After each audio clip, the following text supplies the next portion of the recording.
even get to cross.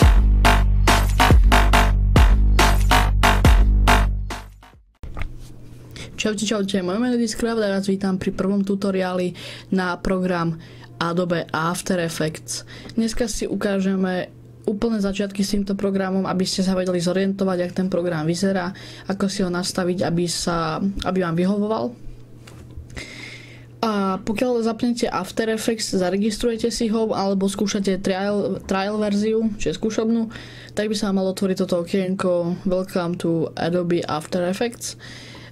Kliknite si na New Composition, pokiaľ začínate prvýkrát, dajte si New Composition. A teraz si tu nastavíte rozmery podľa toho, ako máte kameru a tak.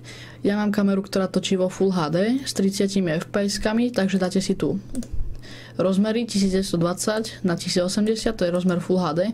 Pokiaľ máte kameru, ktorá točí 720p, tak to sú rozmery 1280 na 720.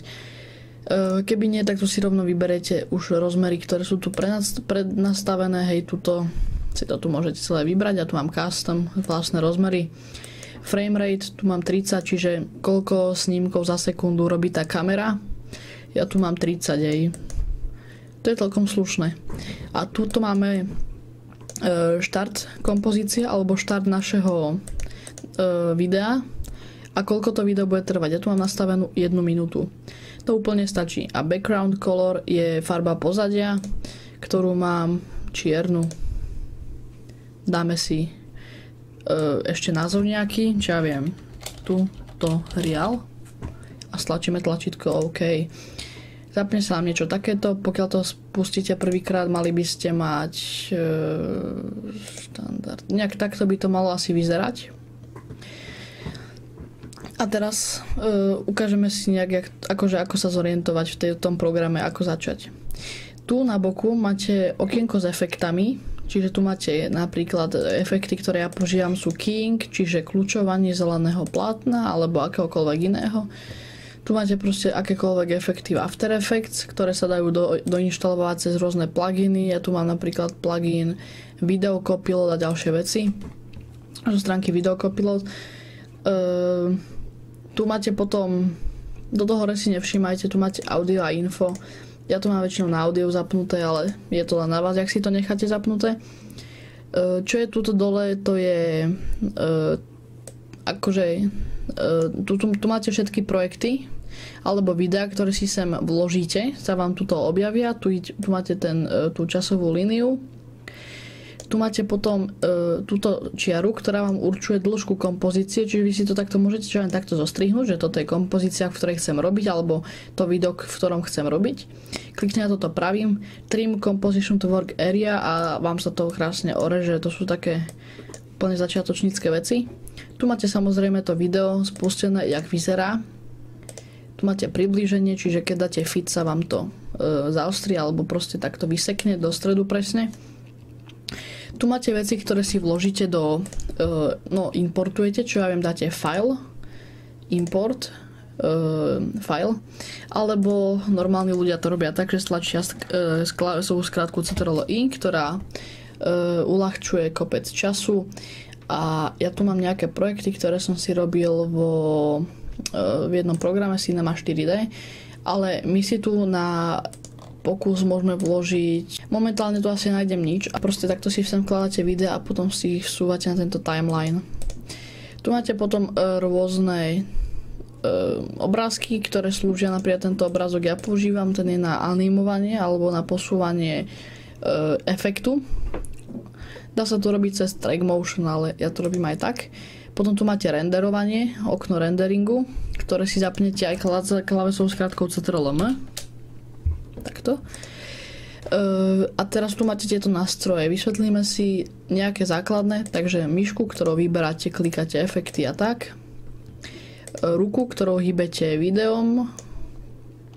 Lupou si približujete video, týmto video otáčate. Toto si nebudeme vysvetľovať, ani toto, ani toto. Toto je maska, čiže môžete si takto, čo ja viem, vybrať tieto. Takto. A toto je v maske, hej. A už sa nám tu objavila na tomto timeline aj táto prvá maska. Ja to vrátim naspäť. History.